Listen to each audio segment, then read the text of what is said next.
Okay,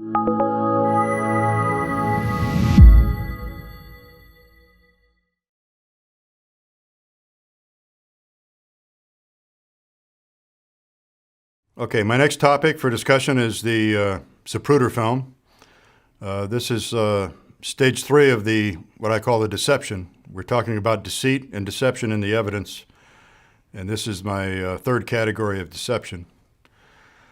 Now, I'll preface all of these statements about the film by simply saying that, as you may know, the Zapruder film copyright is currently held by the 6th Floor Museum in Dallas. And if we had wanted to use Zapruder film images in this portion of my presentation, we would have had to seek commercial licensing, and we would have had to pay a licensing fee. That was beyond the scope of this project, so we're going to have a discussion. So we're going to have a discussion about the Zapruder film that addresses, for the most part, chain of custody problems with the film, The Weekend of the Assassination. Where I talk about changes to image content in the film, I will occasionally reference 1 or 2 key frame numbers, which you can easily access in another venue. You can go to your computer search engine and put in Zapruder film, and you'll receive many sources of imagery. The one source that I know will assist you in digesting this part of my presentation is the DVD called Image of an Assassination. It was commissioned and paid for by the Zapruder family before they turned over the copyright to the film to the 6th Floor Museum. So in 1998, this DVD, Image of an Assassination, was released. It's still for sale, and it consists of first-generation images made from the extant film in the archives by the LMH company, the Zapruder family, in 1997. The DVD was sold a year later. They took first-generation copies of each frame, digitized them, and then reassembled them as a motion picture. So this tool is one way where you can easily access any specific frame numbers that I might mention.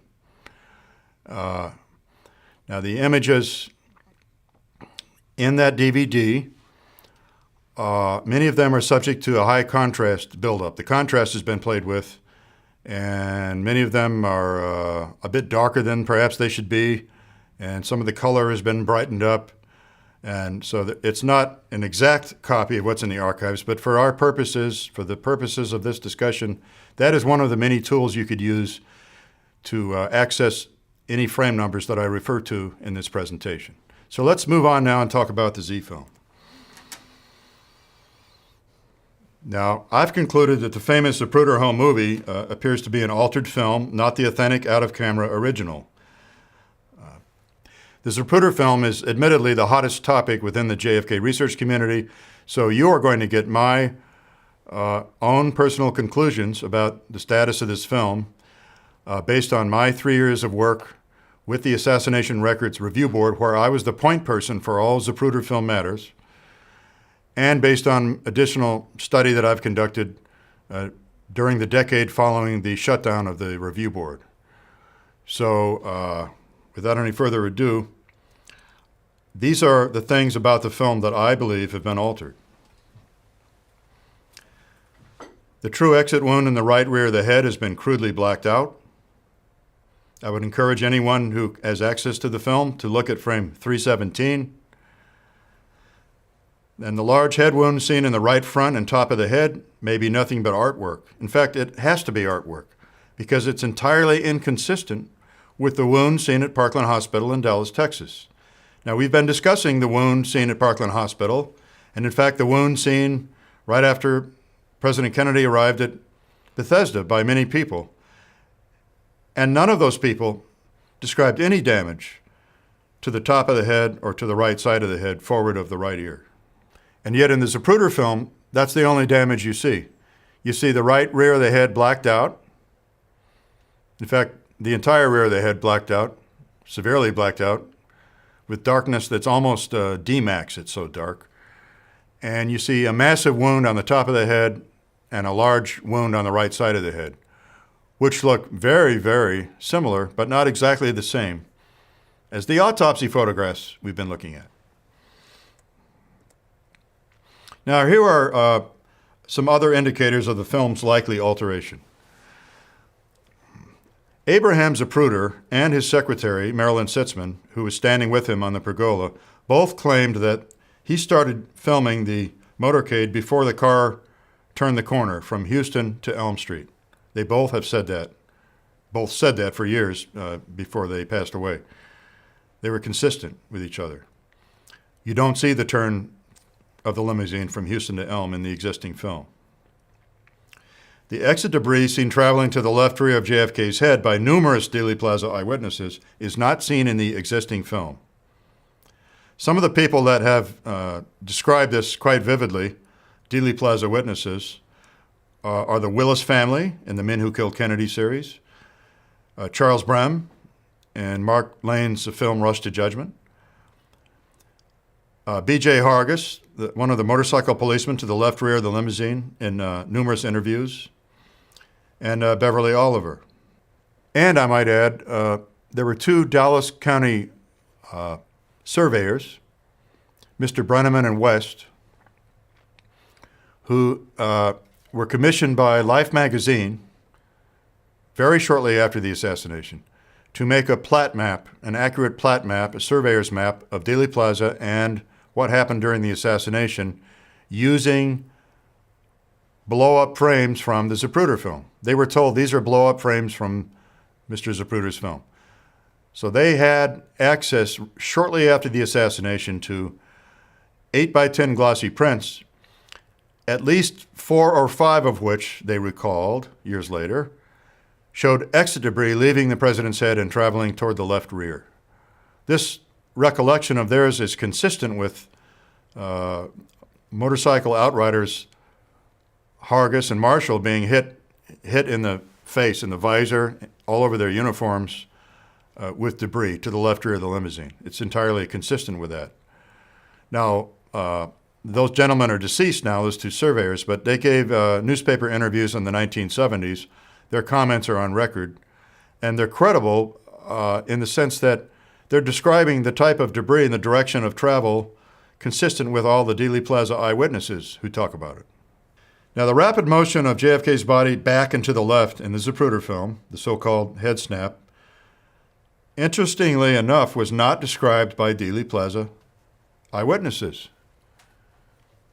A lot of people have never thought about this.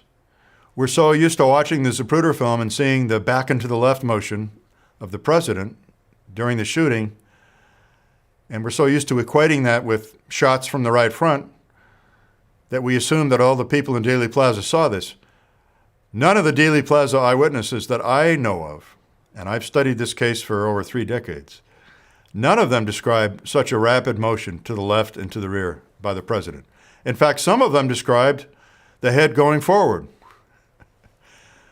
So, many other researchers and I now agree that if the exit debris frames traveling to the left of the head were removed through optical excision, in other words, if a new Zapruder film was made with an optical printer which removed the frames that people didn't want shown, the removal of certain frames would cause other actions to speed up by their very absence.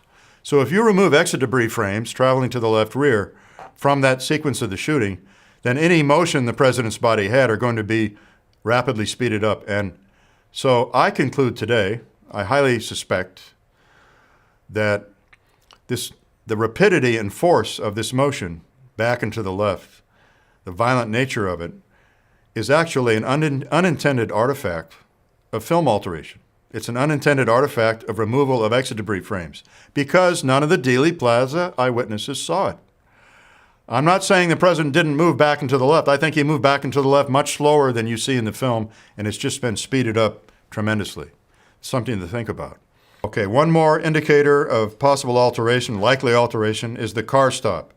Many witnesses claim to have seen the limousine stop during the shooting on Elm Street.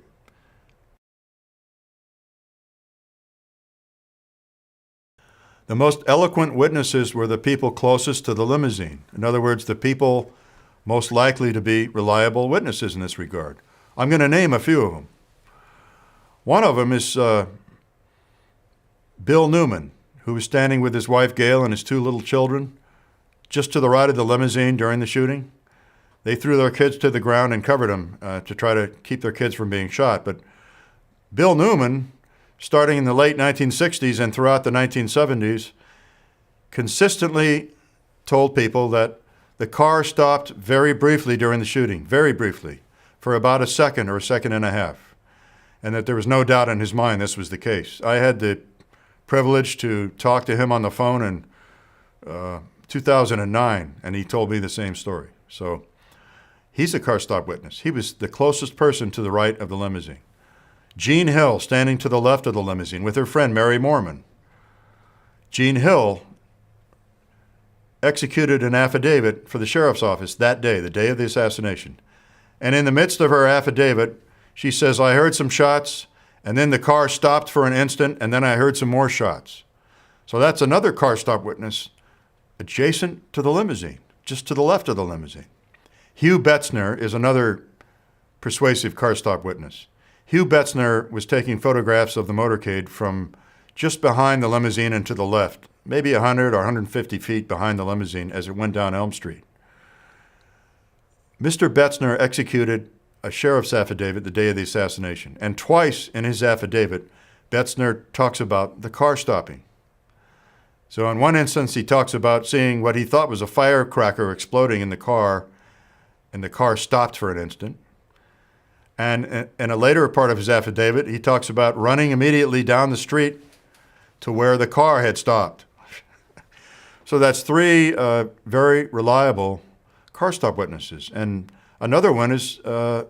Hargis, the motorcycle cop to the immediate left rear of the limousine, who was splattered with blood and bloody water and brain matter during the assassination so forcefully that he thought he had been shot himself. He gave an interview to a newspaper which apparently was not published, but which author Richard Trask located. So in Richard Trask's book, Pictures of the Pain, he quotes this typed up interview quote of the newspaper with Officer Hargis, and he talks about the car stopping during the shooting. There are other people that talk about the car stopping. One of my friends did an analysis, and he decided that about 16 of the 52 witnesses were very, very persuasive and very reliable, and that others among the 52 people were farther away, and some of them were describing the way the car they were in stopped because they assumed the cars in front of them stopped. So at least 16 of these 52 people are very persuasive, and I think should be taken seriously. The last one I'll mention is Mr. Roy Truly. Roy Truly was one of Oswald's bosses in the book depository, and he gave a statement right after the assassination in which he said the limousine swerved sharply to the left during the shooting and stopped. So were all these people mistaken? And if so, how could they be mistaken in the same way? It's something to think about. You don't see a car stop in the Zapruder film today. You see the car slowing a bit, and people that have timed it have said, well, it seems to slow to about 9 miles an hour or something like that. And yet in other films taken from the other side, the Nix film and the Muchmore film, you can see the brake lights coming on. So this is, as I said, one of the four principal reasons, in addition to the blacking out of the exit wound in the back of the head.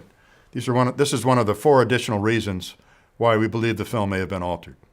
Now, I'd like to shift this discussion to an aspect of the Zapruder film that most Americans don't know about yet. And it's something I have personal familiarity with, in which I'm well qualified to explain to you. And that is the chain of custody problems with the Zapruder film the very weekend of the assassination.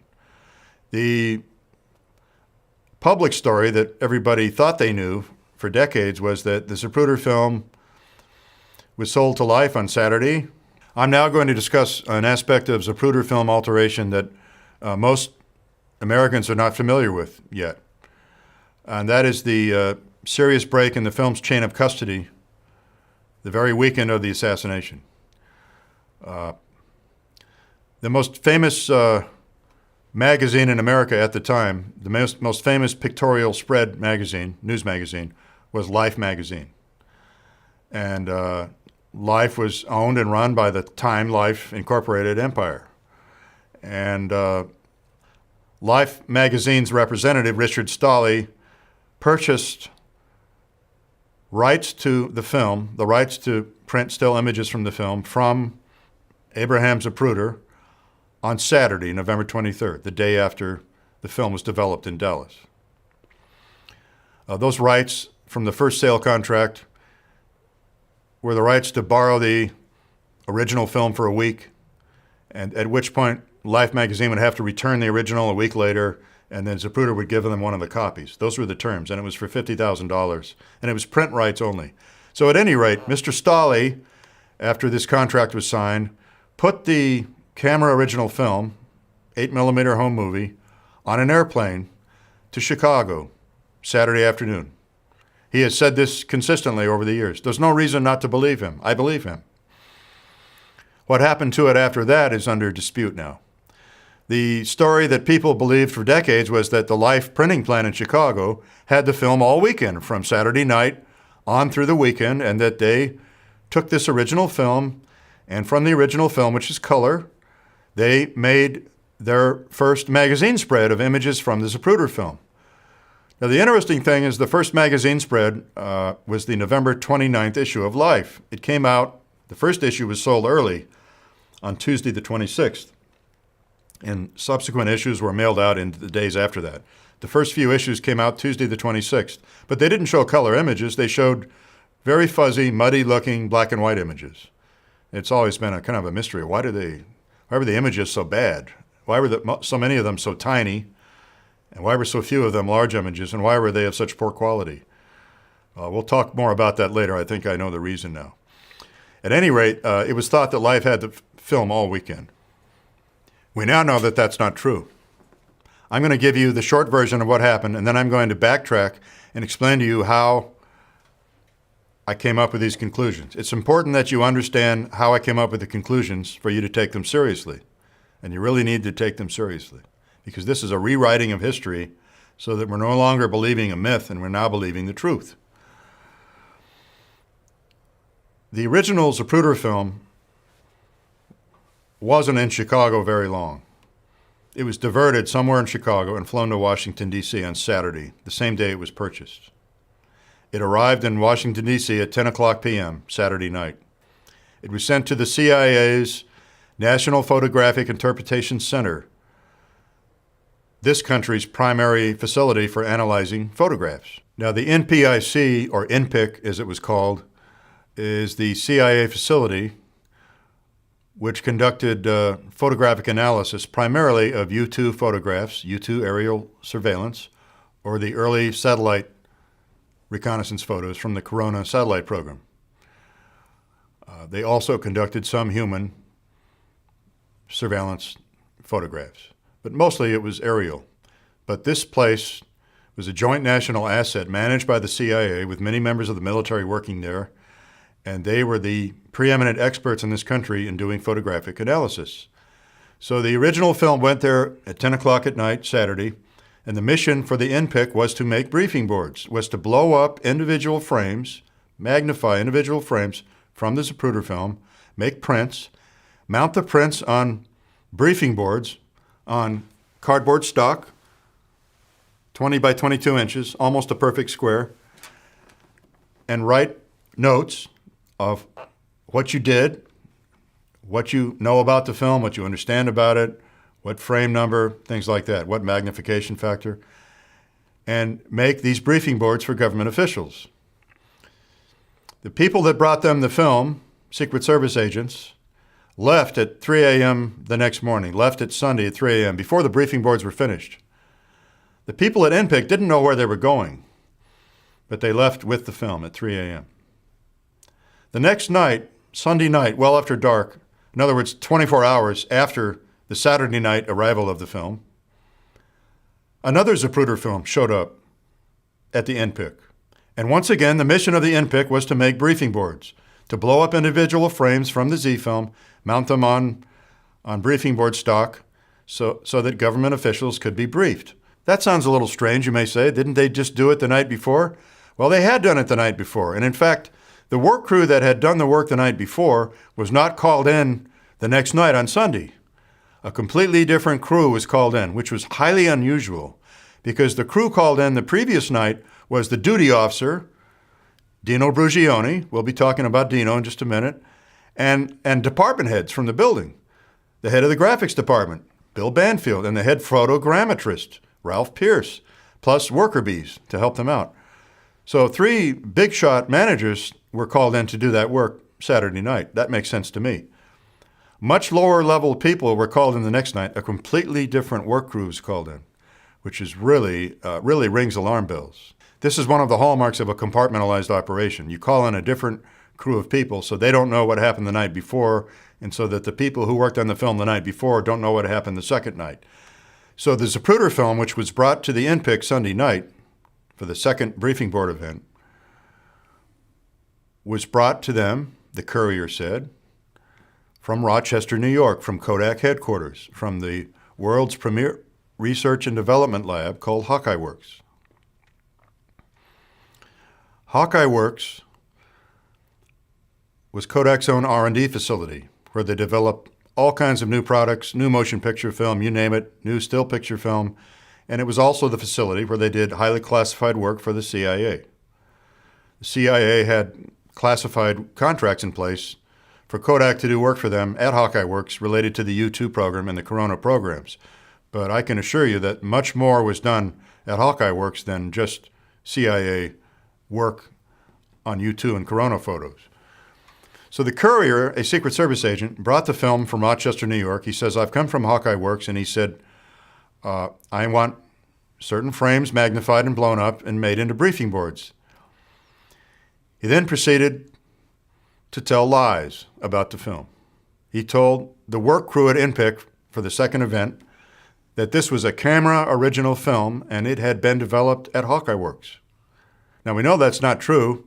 We know the camera original Zapruder film was developed Friday in Dallas. Everyone knows that. It's well documented. It was developed Friday in Dallas. 3 contact prints were then exposed. They were then developed, and all 4 films were slit from the 16 millimeter format they were in the camera, 16 millimeters wide, image strips from side A and B going in opposite directions, upside down and backwards. They were then slit after developing into 8 millimeter wide films. So the original film and the 3 first-day copies were developed in Dallas on Friday. Everyone knows that. Everyone accepts that today. No one questions that. It's a fact. The Secret Service agent, who, by the way, called himself Bill Smith, which is highly questionable, Bill Smith told the InPic crew Sunday night that the Zapruder film he was delivering to them was the camera original film that had been developed in Rochester at Hawkeye Works. They knew what that meant. They knew what Hawkeye Works was. The problem was the film was not 8 millimeters wide. It was suddenly 16 millimeters wide again. In other words, the film brought to these people Sunday night for the making of briefing board set number 2 was no longer slit to 8 millimeters like the film brought to InPic Saturday night. The film brought Saturday night, which that work crew, by the way, Dino Brugioni is convinced it was the original film. He's convinced of it because it was so sharp and so clear. And he remembers they had to go out and open up a photography store and buy and purchase an 8 millimeter projector so they could actually project the film and look at it before they worked on it, because they didn't have any 8 millimeter projectors at InPic. They had 16 millimeter and 35. They didn't have 8 millimeter. So it's a fact that an 8 millimeter original was delivered to InPic Saturday night, per Dino Brugioni. Sunday night, what was delivered was this 16 millimeter double 8 film that had not yet been slit down the middle, which is what normally happens at the factory. And the technician, Homer McMahon, who was the head of the color lab, the technician making the blow-ups, the inner negatives from which he made prints of the individual frames, that technician recalled seeing in his enlarger, vividly recalled, seeing the upside down and backwards image strips of a double 8 film which had not yet been slit. This was very clear in his memory. So what happened, it's clear to me, was alterations of some type were performed on the film at Hawkeye Works all day long on Sunday. A new Zapruder film was created masquerading as a camera original film. Masquerading in the sense that it was 16 millimeters wide again. And the whole movie had optically been reunited with the Elm Street scenes, and the film hadn't been split yet. Secret Service agent who served as courier on Sunday night and brought another Zapruder film to InPic from Rochester, from Hawkeye Works, told another lie. He told them that the citizen who donated the film had done so free of charge and didn't want any financial remuneration, didn't want any money. He did it as a patriotic act. We know that's not true. Abraham Zapruder signed a contract on Saturday for $50,000 just to give Life magazine print rights for 1 week. And then on Monday, Life executed a new contract with him, to his benefit, not to theirs, selling it to him a second time for $150,000 total instead of $50,000. And the deal on Monday was Life wanted everything. Life wanted the original film and all the copies in its permanent custody, and they wanted all rights worldwide, including motion picture rights. So the point here is that there was no patriotic citizen who had donated the Zapruder film at no cost to the government. That was a fiction. So clearly, if Bill Smith says Bill Smith was the name of the Secret Service agent. If Bill Smith says he came from Rochester, from Hawkeye Works, with the film, and it had just been developed there, that part's true, but it was not a camera original film, and it was not a donation. It was clearly a reconstructed Zapruder film designed to mimic what an out-of-camera original would look like. The next dot in the series of dots that I'm connecting is the story of what images were on the set of briefing boards made Sunday night and what images were in Life magazine the week after the assassination. The briefing boards made at event number 2 still survive. One set of 4 briefing boards still survives. It's in the National Archives in flat number 90A in the JFK Records collection. You can go see it by appointment today. 4 long panels that are not square, long rectangular panels with a total of 28 prints on the 4 panels. The images in those prints and the frame numbers associated with them match the film as we know it today in the archives. The images of the assassination published in Life magazine in the November 29th issue match the images shown in the film today in the National Archives. You see the massive head wound, the top of the head apparently gone, the right side of the head blown open, etc., etc. So, the conclusion I draw from this is that whatever alteration was accomplished was very hurried. It was a rush job. It was completed by Sunday night after probably only a 12 to 14-hour period to do the work. And at that time, 2 things happened. We know that the new original was taken to Washington to InPic for the making of sanitized briefing boards. The other thing that happened was that apparently dirty dupes were made of this new Zapruder film. Fuzzy, imperfect, black and white copies were made. Because today, in the 6th floor museum, there exists a set of dirty dupes, 3 dirty dupes made of the Zapruder film. It's the Zapruder film as we know it today. And one of these dirty dupes has the markings on it consistent with the exact frames that were reproduced in Life magazine in the November 29th issue. So you can tell this is the work print, if you will, that the people at Life worked with to put those first frames in the magazine.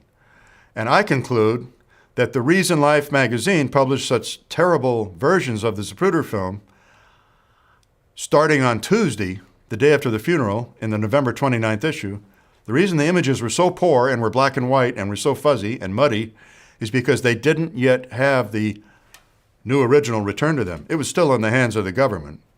And the only thing that Hawkeye Works could get to Chicago Sunday night were these black and white dirty dupes. So It's my conclusion that that's why the first Z-frames published in Life magazine were of such poor quality. But the image content is the same as that in the film today.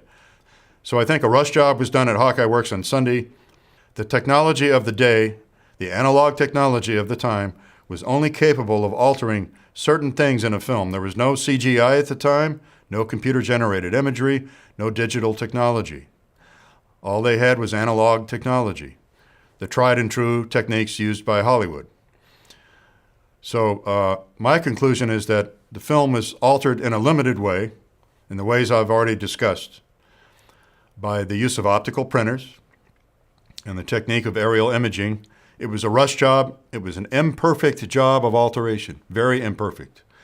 Now, one unintended artifact of alteration, as I've already discussed, was speeding up the motion of the body to the left and the rear. Speeding that up and making it look so much more violent really implied a frontal shot, as we all know. That's the impression we get when we watch the Zapruder film for the first time.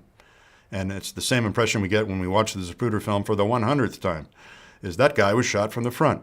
That, I believe, was an unintended artifact of alteration, of frame excision, optical frame excision, removal of extra-debris frames from the left rear. So the motion of the body speeded up. It made it look like JFK was shot from the front. That was not a good thing for the people engaged in this cover-up. The people trying to sell the legend of a lone assassin firing from above and behind. The other thing that was not good was the crude blackouts on the back of the head, which you can now see today with today's modern digitized scanning technology on individual frames of the Z film. You can see the blackouts of the back of the head, exactly where all the Dallas witnesses and Clint Hill saw an exit wound. You can see crude animation blacking out the back of the head. So because of these two problems, this is why I believe Life magazine suppressed the film as a motion picture for 12 years. Never once exploited it as a motion picture. Never once licensed it to anyone to use commercially as a motion picture for 12 years. After spending $100,000 extra to get its hands on the so-called original and to get motion picture rights, Life magazine didn't use that capability. That doesn't make any business sense, but it does make sense if the goal is to suppress the film. So let's go through what happened that weekend, and let's examine who Dino Brugione was and what happened during these two briefing board events. As I've discussed, an 8mm wide slit Zapruder film arrived at the National Photographic Interpretation Center Saturday night. It was there from about 10 p.m. Saturday night until about 3 a.m. Sunday morning, the 24th. Enlargements were made in the world's state-of-the-art enlarger, the 10 by 20 by 40 enlarger. Enlargements, that is, inner negatives were made, and then prints were made from the inner negatives, and briefing boards were made. This was event number one. As I've said, a second set of briefing boards, apparently of an altered Zapruder film, were prepared one day later at INPIC on the next evening, on the evening of Sunday, November 24th, and into Monday morning, 1963. As I've said, this second film was an unslit, 16mm wide, double-8 film displaying all the characteristics of an as-yet unslit camera original home movie.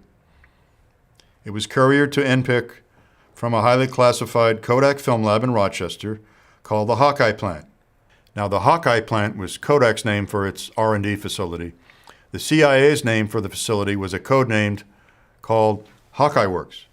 And the agent who brought the film to INPIC Sunday night said, "I've just come from Hawkeye Works in Rochester. That's where this film was developed." It's important to understand that the briefing boards from event number one apparently convinced CIA Director John McCone that JFK was not killed by a lone gunman, but rather by multiple shooters. Those briefing boards from event number one cannot be located today. These briefing boards from event number one, made by Dino Brugione and his team, were much different in character from the briefing boards made at event number two, 24 hours later. The briefing boards from event one, there were two briefing board sets. Each set was two panels joined together by a hinge in the middle so that they could be closed, like a butterfly's wings. And each of those panels was 20 by 22 inches. The hinge in the middle allowed them to close. The total number of prints on each one of those briefing board sets was 12 to 15 prints. And the only information displayed was frame number, which they had to count manually, frame number and magnification factor, how much they were enlarged in the enlarger. We know from the writings of historian Arthur Schlesinger Jr. in his book RFK and His Times that CIA Director John McCone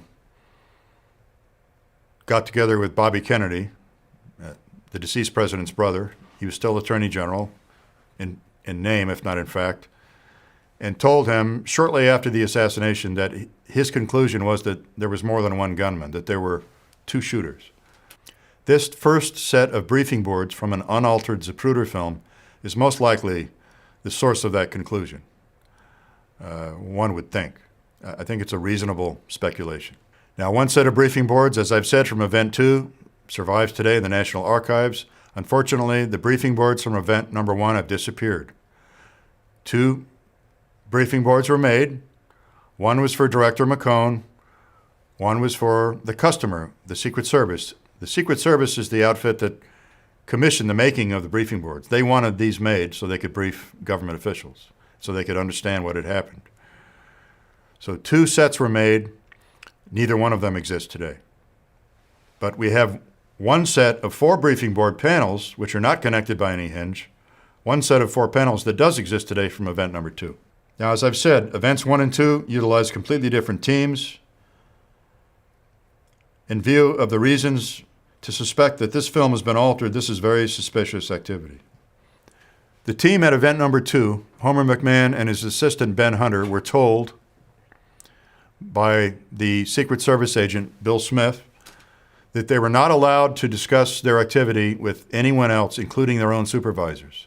They were told that if their own supervisors questioned the reasons for their overtime, they were to refer them to Captain Sands. Captain Sands was the official who opened the building that night for Homer McMahon and Ben Hunter. Captain Sands was the deputy director of the facility. Bill Smith also told them that the image content in the film was to be treated as above top secret. There were no classification labels put on the briefing boards themselves, but they were told that it was to be treated as above top secret. Now, Dino Brugioni, who was the chief information officer at the INPIC, he was the right-hand man of the director, Arthur Lundell. Dino Brugioni has recalled a different image content for the head explosion in the Zapruder film than the head explosion we see in the film today. So if you access the Zapruder film today from any number of sources, and you look at frame 313, you will see that there's one frame that graphically depicts an explosion near President Kennedy's head. And the explosion is pink or red or orange in nature, depending on which version of the Zapruder film you look at. It's very bright in color. And the explosion is actually down low. It's down near the front part of his head. Actually, I think it's away from his head. It's not even on his head. It's like out here.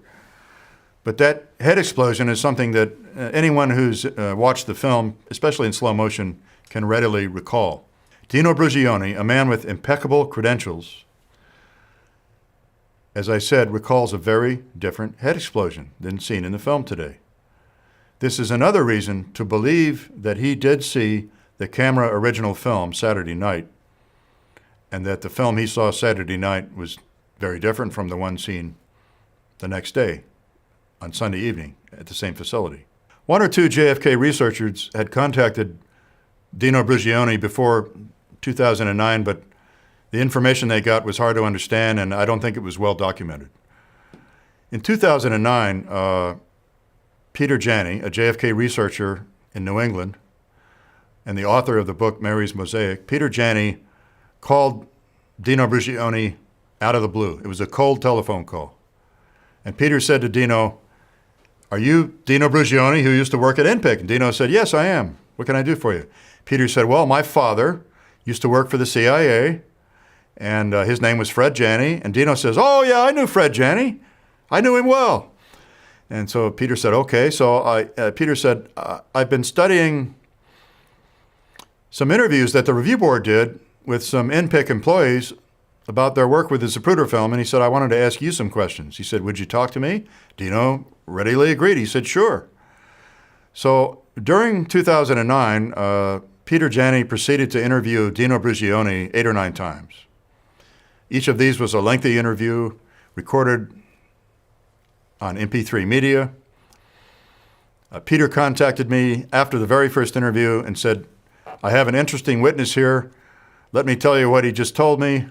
Let's develop some more questions." So I worked with Peter Janney in a partnership throughout 2009 to develop a series of increasingly complex questions for Dino about the event he monitored.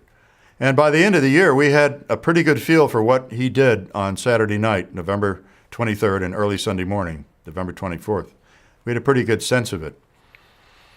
And I trusted Dino Brugione completely. If you Google Dino Brugione, or put him into any search engine, and read his biography on Wikipedia, you'll see that he is today the foremost living photo interpreter from the era of the 1950s, 60s, and 70s. He knows more than anyone alive on the planet Earth, has more experience with photo interpretation from that era. And at that time, he was the world's second leading photo interpreter. The only person better than him was his boss, Arthur Lundell. And Arthur Lundell and Dino were the plank owners. They were the co-founders of the NPIC in 1955. So this is a high-level, reliable, highly credible expert we were dealing with, a man who had received a national medal for his work during the Cuban Missile Crisis. This man, Dino Brugione, was the chief information officer at NPIC. He made all the briefing boards for all the government officials made by NPIC for 3 decades. So he made briefing boards for President Eisenhower, he and his staff, for Presidents Kennedy and Johnson and Nixon, and attended personally many of the briefings in the White House cabinet room when his boss would go over, Arthur Lundell, with the notes that Dino had prepared. Arthur Lundell would give the briefing, would present the briefing boards. Dino would be sitting in the room. So Dino was a man who had access to presidents, who did work for presidents and cabinet members, and who was trusted by everyone. So by the end of 2009, we had a good account of what Dino had done during event number 1. And then we were surprised, as you so often are with witnesses, when you think you've got everything there is to get, you find out you were wrong. In 2011, Peter Janney visited Dino Brugione at his home, took with him an image of frame 313, the head explosion, and showed it to Dino Brugione and said, "Is this the head explosion you saw when you looked at the Zapruder film? You keep talking about how shocked you were when you saw the president's brains flying through the air. Is this what you saw?" And Dino immediately said, "No, this is not what I saw." And as he continued to talk with Peter, he became more and more agitated that the explosion he remembered was much bigger, went much higher in the air, and could not have been just one frame. Must have been many more frames than just one frame. Later that year, I conducted a video interview of Dino, in which he also told me that the head explosion he witnessed was not red or pink. It was a white mist, so it went much higher in the air. There was a huge piece of debris flying into the air from the president's head. The head explosion was a white mist, not red and bloody colored. So that cinched it for me that the film today, the Zapruder film we have today in the National Archives, is an altered film. That completely convinced me beyond any shadow of a doubt. So I'm going to play for you now an extended audio excerpt that's 4.5 minutes long of Peter Janney's interview with Dino in April of 2011 when Peter first showed him an image of frame 313. This is Dino Brugione's reaction to seeing that frame. Okay, extant film, Dino. This is the only frame where you have any indication of, his brains exploding. Oh, it went into the air. I remember it went in the air. Was it more than one frame? It would have to have been, wouldn't it? Oh, yeah. Huh? Oh, yeah. Yeah, see, there's only one frame on the entire Zapruder film, frame 313, that gives any indication of that. No, it was in the, I remember it was in the sky. Yeah, but you see, that's the only frame. It's just one frame.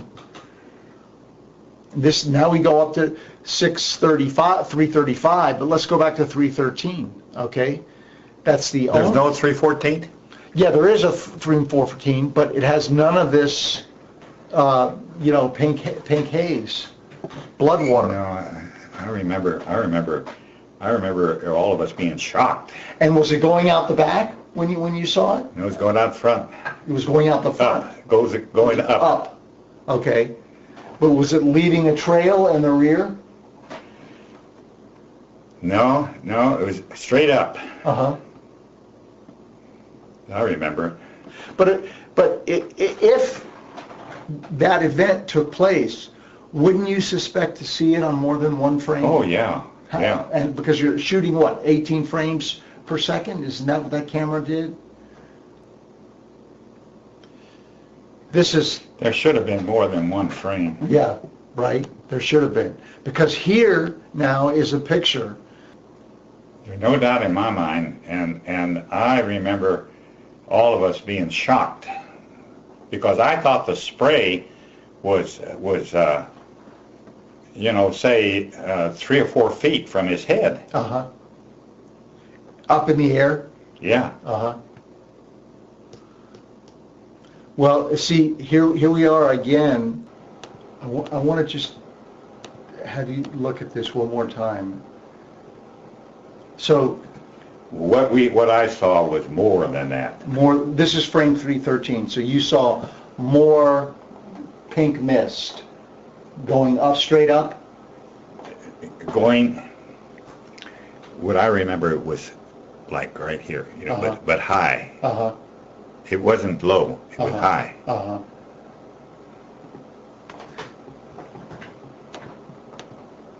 Now, okay, so this is the only frame on the whole Zapruder film that you get to see. No, there was more than that. in the More original. than, so you're saying there was more than one frame, for sure. How many frames do you think there would be? I don't know, but all I know is that we were shocked when we saw it. Right, right.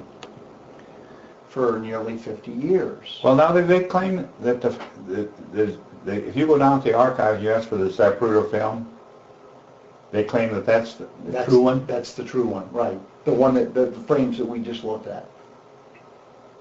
No? You're shaking your head. That's not the true one, is it?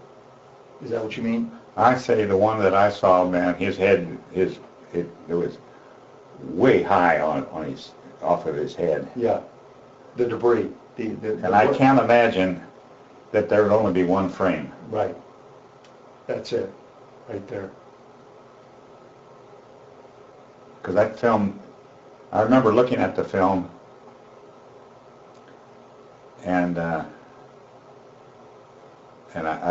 remember how shocked we were. All of us that were there were shocked. And you wouldn't have, there couldn't have been that much of a shock if there was just one frame, right? That would have gone by pretty quickly. No, that's right. Right? Yeah. So, this is a pretty dramatic event that lasted Yeah. probably, 2 or 3 seconds at least, right? yeah. Yeah. And it was more than just what I saw was more than what you had there. Now, I'd like to go back to the two NPIC events and summarize the differences between events 1 and 2. Event number 1 was presided over by Duty Officer Dino Bruzioni, assisted by Ralph Pierce and Bill Banfield. A slit 8mm film was brought by 2 Secret Service agents directly from the airport at 10 p.m. Saturday night, November 23rd. This is significant. Directly from the airport. They had not yet seen the film. An 8mm projector had to be purchased to view it. 2 briefing boards were made after they left at 3 a.m. with the film in hand. The briefing boards were 2 panels each, joined by a hinge in the middle, and contained 12 to 15 prints. Now, event number 2 was quite different. It occurred 24 hours later, late Sunday night, well after dark, on November 24th. That's when it commenced. It ended on the next morning, November 25th. Navy Captain Sands, the deputy director of NPIC, introduced 1 Secret Service agent, Bill Smith, to Homer McMahon, the head of the Color Lab, and his young assistant, Ben Hunter, who had just gotten out of the Air Force and just gone to work for the CIA. Now, Bill Smith stated he couriered the original film from Hawkeye Works in Rochester, New York. The film was a 16mm unslit double-8 film. 3 sets of prints were made of each blow-up frame, and only 1 set of the 4-panel briefing board survives today, but we do have 1 set. Let's look at those images. This is panel number 1 from NPIC event number 2. So this is NPIC panel 1. This is all from event number 2. This is panel number 2.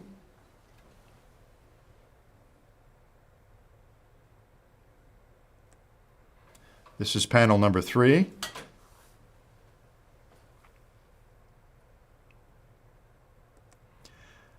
And this is panel number 4.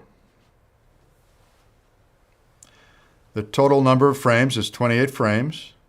I've conducted an extensive frame assignment analysis of these 28 frames. These 28 frame numbers are written down in working notes made by Homer McMahon and Ben Hunter. So I compared each one of these frames with that frame number, that corresponding frame number in the film we know today in the archives.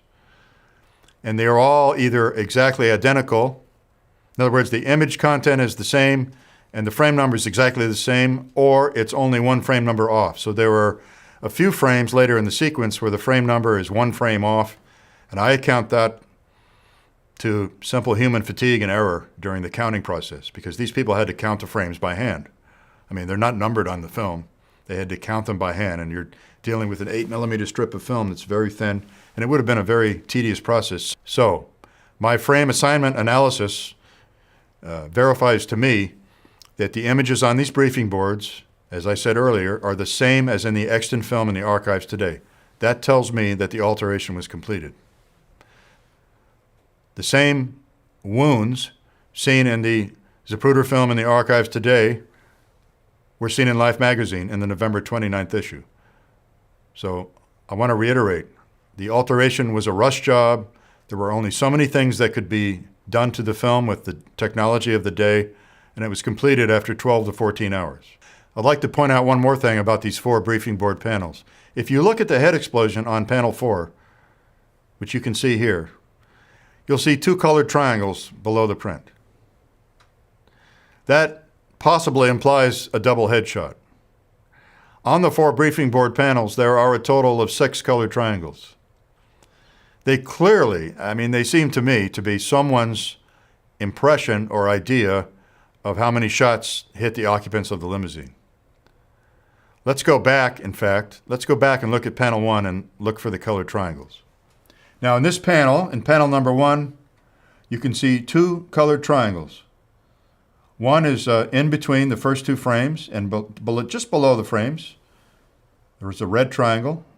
And then on the second row, as the limousine begins to come out from behind the Stemmons Freeway sign, you see another colored triangle. So that's 2 triangles on panel 1. Let's go to panel 2.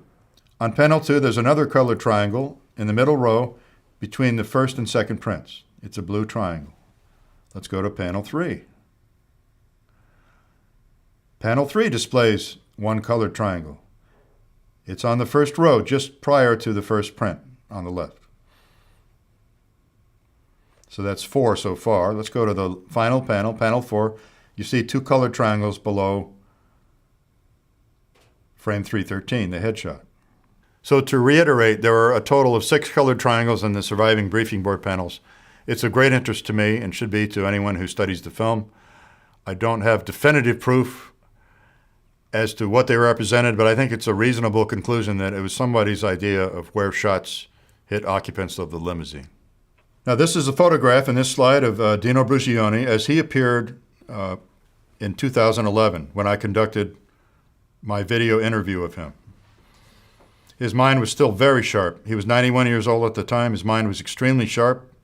You can watch an interview online with me discussing the Zapruder film and with extended excerpts of Dino Brucioni discussing the Zapruder film that's been put online by Irish filmmaker Shane O'Sullivan. It's at the Vimeo site. At the end of this presentation, I will give you the address to my blog site. My blog site will lead you to the link to that 85-minute interview. But if you want to assess Dino Brugioni's credibility yourself, I encourage you to watch that 85-minute interview. You can make your own decision. Now, this slide summarizes the fact that Dino Brugioni is adamant that he did not make the 4 briefing board panels that are in the archives today. He insisted on this to Peter Janney in 2009 in numerous interviews, and he reaffirmed it for me in his July 2011 video interview.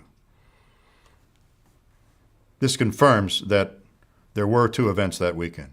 Now, I'm going to talk very briefly, about an ongoing effort in Hollywood to analyze the altered image content in the Zapruder film. 2 close friends of mine in California, Sidney Wilkinson and Tom Whitehead, together engaged in a joint husband-wife research project back in 2008.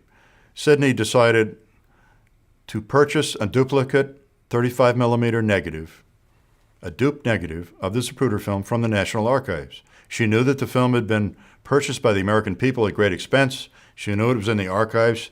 She decided she wanted to purchase a copy of the Zapruder film. So after she obtained permission from the copyright holder, the archives told her to select which contractor she wanted, and they authorized her to have a contractor make a 35mm dupe negative of the film. So she has a 35mm dupe negative, which is only a 3rd-generation copy. It's a copy very, very close to the original. I'll be discussing in the next slide this research effort, which is ongoing in California, to study the image content in the film. Sidney did not know what to expect when she purchased this dupe negative of the Z film. She was just curious about all the film issues. She didn't know what to believe, whether it was altered or not, and she shared a natural curiosity with many of us, so she decided to do something about it. So for the cost of $795, she purchased a 35mm dupe negative, which, by the way, any of you can do if you so desire. Okay, in just one slide, I'm going to briefly discuss the research effort going on out in California. My friends in California, once they received the dupe negative, they made 2 sets of digital scans of the film. One was an HD scan of the same resolution that you see in your large screen TV set today. Your high definition TV set, 1920 by 1080 pixels per frame, is the same resolution of their HD set of scans. They made a second set of digital scans of each frame at this current state-of-the-art 6K, which means that one 6K scan of one Zapruder film frame has a total of over 28.6 million pixels of information per frame. 6,144 pixels on one axis by 4,668 on another axis. Very, very high resolution. The current film restorations for famous films such as Lawrence of Arabia and the 10 Commandments were done in 4K. So these 6K digital scans of the dupe negative of the Z film are very important forensic tools. The scans were done in logarithmic color, not the linear color that you see in documentaries and television shows. So at first glance, they appear to be a little bit flat scans, a little bit washed out, but they reveal a maximum in image content. Anybody in the film industry who studies film in a forensic manner is going to use logarithmic color to study the film. When they're finished doing their study and their manipulations, they then convert it back to linear for public display. So to sum up here, the digital scans of numerous frames in this 35mm dupe negative reveal significant anomalies, which appear to be crude blacking out of the true exit wound seen at Parkland Hospital. Was this possible with the technology of the day? In other words, was it possible to use animation techniques, the kind of animation techniques that Walt Disney would use in a cartoon to black out wounds in a photograph and possibly paint on other wounds onto the images? The answer is yes. This slide,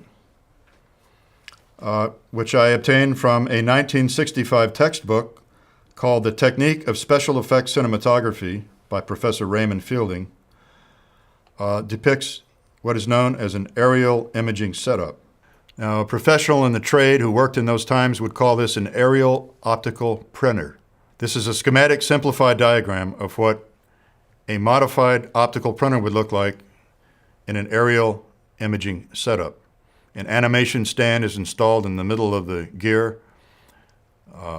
The original frames, which are projected from a camera on the floor, are sent up through a condenser lens. They're blown up in size. They're projected onto the animation stand, and an acetate cell is placed on top of the animation stand, which is perfectly clear. You can draw any artwork you want on the acetate cell. You can black out the back of the head where the exit wound is. You can paint on new wounds on the top of the head, which match the autopsy photographs if you want.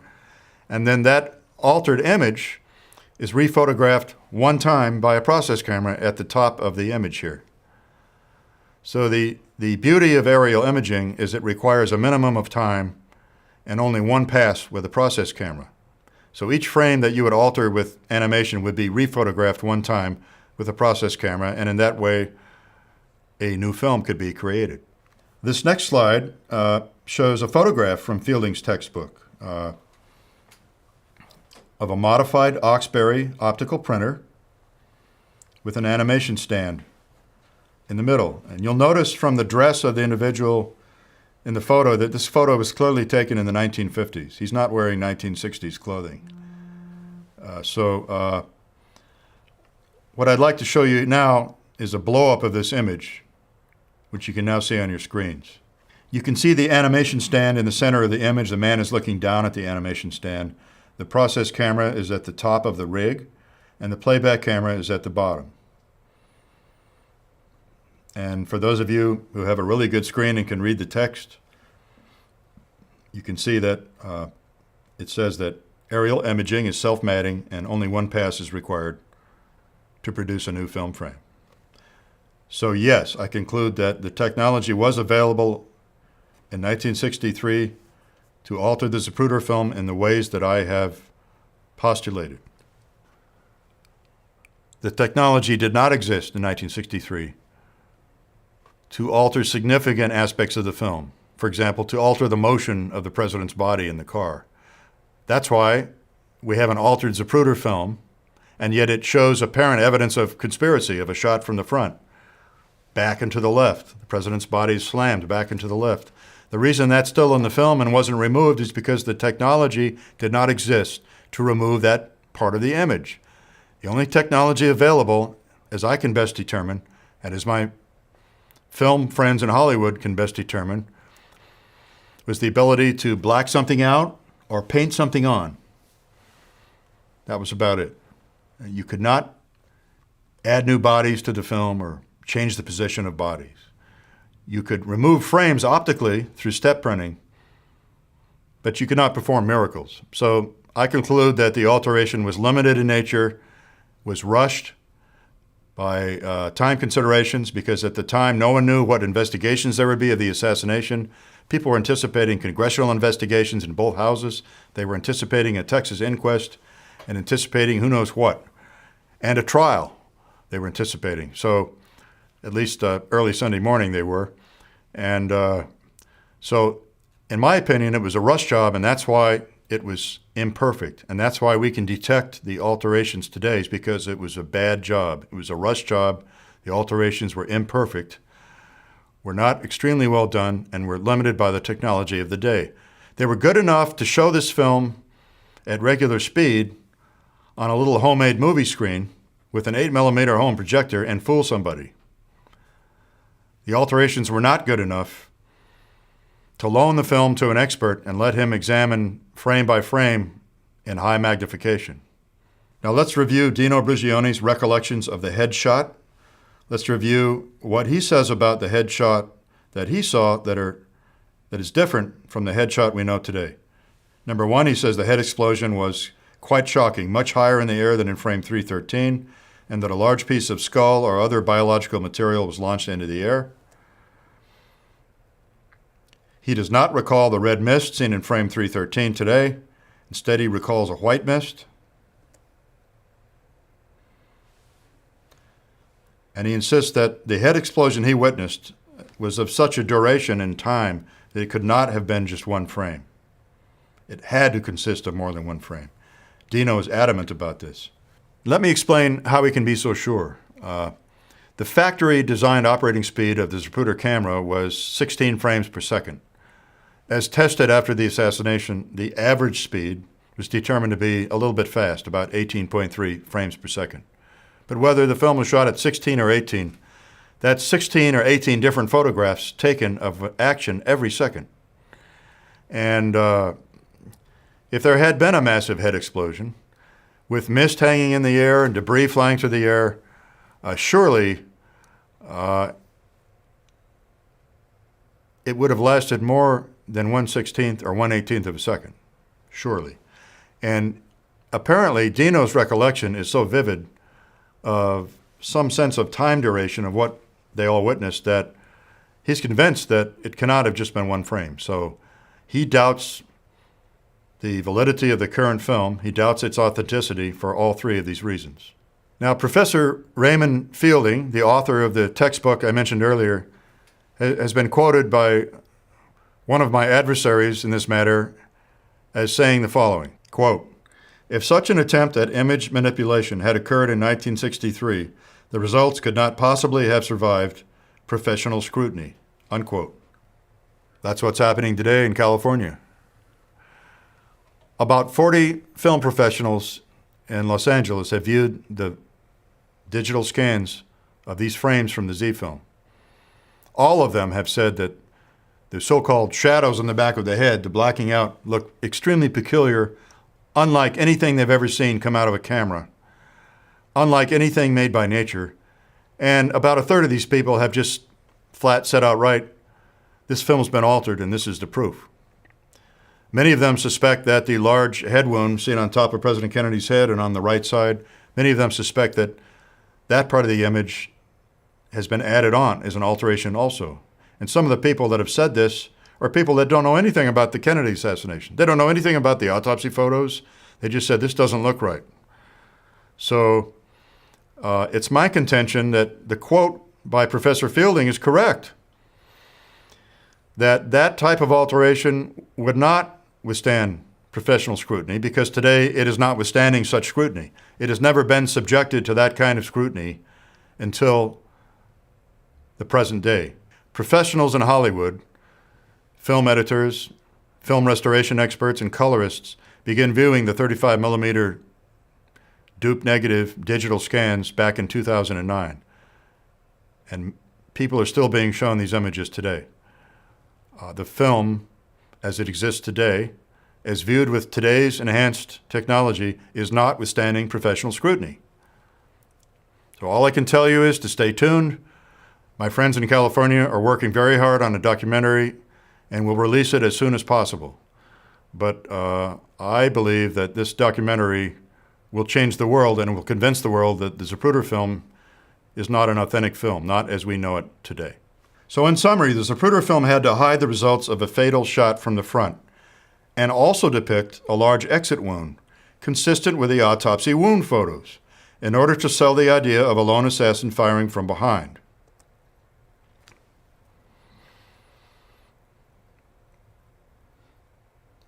Now, the two compartmentalized in-pick operations with the Z film and what happened to the film in between those two operations, which I've already discussed in depth, are evidence that alteration did take place and that it was carried out by the U.S. government immediately after the assassination.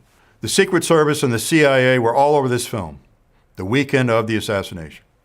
All over it. Intense interest was expressed. And the film went to a place where the capability surely existed to alter the film. I'm talking about optical printers at Hawkeye Works. Now, Dino Brugioni visited Hawkeye Works more than once, and he told me that he visited it at least once before the assassination.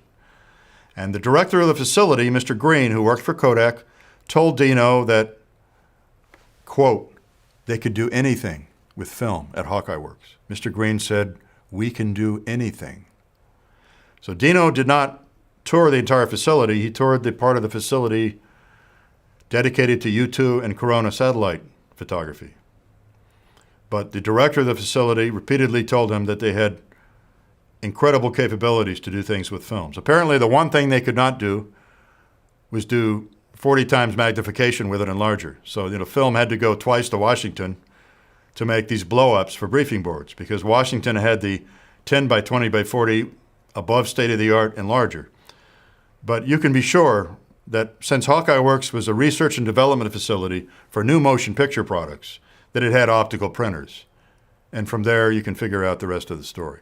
Now, this alteration at Hawkeye Works occurred on Sunday. It occurred one day after the first autopsy photographs were developed. The first autopsy photos were developed on Saturday, November 23rd. So by that time, the size and scope of the head wound was known. The Zapruder film had to be made to match, roughly match, the so-called wound damage seen in the autopsy photographs. An entire new film was created at the Hawkeye plant in Rochester, masquerading as an apparent camera original film. So to conclude here, the research being conducted on the digital scans on the West Coast revealed that the alteration included hiding the true exit wound in the rear of the skull, and much other evidence indicates that a false exit wound was almost certainly painted on frames of JFK's head, consistent with the official cover story. Now, you can go to almost any version of the Z film available today at YouTube or in any book, or you can access the DVD, Image of an Assassination, and examine frame 317 as closely as possible. I also encourage you to examine frames 321 and 323 and one of the Stemmons freeway signs, frame 220. In frame 220, you'll see a serious anomaly in the corner of the sign, and the pictures are worth 1,000 words. So those are the 4 frames I would refer people to. Frame 220, 317 especially, 321, and 323. Now, there are 2 additional frames which are of great interest, frames 335 and 337, which you can view in any version of the Zapruder film. Frames 335 and 337 depict an enormous wound on top of the head and on the right side of the head that no one saw in Dallas, Texas. No one saw it in Dealey Plaza. No one saw it at Parkland Hospital. And that is the reason that those frames are of particular interest to researchers, as they show a wound that just wasn't seen by anybody in Dallas the day the president was assassinated. So, this is the point I'm trying to make. If you believe the Dallas doctors, and you believe they're trustworthy, and you believe Clint Hill, and you believe Tom Robinson, and you believe the 2 FBI agents at the autopsy, and you believe Admiral Berkeley and Captain Canada that the president had an exit wound in the right rear of his head, shouldn't it trouble you that you don't see that exit wound in the Zapruder film today? Because you don't. Instead of that wound, you see a very, very dark area. And in frame 317, the dark area has unusually straight edges. It looks very artificial, very unlike a real shadow on human hair. So, study the images yourself and make up your own mind. But, once again, if you believe the president had an exit wound here, you should be asking yourself, why don't I see that on the Zapruder film? There was more than enough light that day in Dealey Plaza to expose such a wound, if it had been present. You don't see it in the extant film. Instead, you see a black patch in several frames. This is the key to understanding and believing that the film was altered. I would say the second most important fact to keep in mind is the head explosion, and the fact that Dino Brugione saw a very different head explosion than you see in the film today. Dino Brugione's high degree of trustworthiness and his high level of credibility have convinced me, and have convinced Peter Janney and many other people, that he's telling the truth when he says he saw a very different head explosion in the Z film than we see today. I trust his recollections. So by now you should begin to see a very serious pattern in the evidence. The chain of custody of key evidence is disrupted or falls apart time after time. The chain of custody in the Tippit shooting falls apart. The shell casings and the bullets from the Tippit shooting fall apart. They don't match each other, and they don't match the initials, markings people made on them that day. So that evidence is suspect.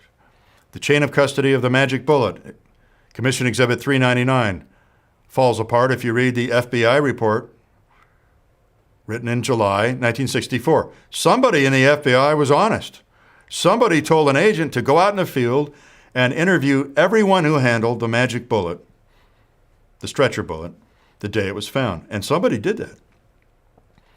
And they wrote an honest report. And if you read that report, you're going to be shocked at how the chain of custody of that bullet simply falls apart. The bullet in the archives today is not the same shape or type as the bullet found on a stretcher. And several of the witnesses say they could not positively identify it as the bullet they handled that day. I believe only one witness said that he could, and that was the last fellow who handled it. So the chain of custody on the autopsy report, as you now know, has completely fallen apart. The original draft was burned. The original notes were burned, except for one page. The first signed copy disappeared, and the autopsy report in the archives is at least the third written version. So there's no chain of custody there. The chain of custody of the autopsy photo collection is seriously suspect, since there are as many as 18 views missing today. I discuss the details of this in my book in chapter 4. So not only are there missing autopsy photographs, but as we know, many of the photographs depict images that are completely inconsistent with what was seen in Dallas. And some autopsy photographs, like the back of the head images, depict things that no one saw in Dallas, and that very few people say they saw at the Bethesda autopsy. Only the 3 autopsy pathologists who are already in this cover-up up to here, only those 3 people have looked at the back of the head photos and claimed that, well, yes, that's pretty much the way the head looked, except that the entrance wound is in the wrong place. Everyone else at the autopsy that I know of has looked at those images and said, that's not what I saw at the autopsy. I saw the right rear of the head missing, or I saw the whole head opened up like this, after the surgery. So I think the autopsy photographs would be challenged on an individual basis at trial, and very few, if any, would be admitted to trial. The final point that I'd like to reiterate is that the chain of custody of the brain photos in the autopsy photo collection has been destroyed. They cannot be images of JFK's brain. They're taken on the wrong kind of film. They're shot from the wrong vantage point. They don't include the pictures of sections that were taken. And one point that I failed to mention earlier is that one of our consultants at the review board, Dr. Kirshner, who is a forensic pathologist of worldwide repute, Dr. Kirshner looked at those brain images, and without really knowing much about the Kennedy assassination, he said, this brain looks very old. He said, this brain is at least 2 or 3 weeks old because it's very well fixed. It is not pink in color at all. It's all gray. And he said, so this brain could not have had these photos taken soon after the autopsy. I looked at Jeremy Gunn and he looked at me, and we knew that that was a gotcha moment. That was an epiphany, because we know that President Kennedy's brain was examined 3 days after the autopsy, on Monday, November 25th, 2.5 days later, not 3, and that it would not have had this appearance. It would not have looked gray. It would have looked pink or red at the brain exam. So all of these multiple proofs point to one pattern: interrupted chain of custody, destruction of evidence, and substitution of false evidence. So if you have felt uncomfortable for years with the conclusions of the Warren Commission, now you have several good reasons to back up your displeasure and your discomfort. The medical evidence is the biggest mess that I've ever seen as an analyst and an investigator, and it just is a house of cards that has collapsed.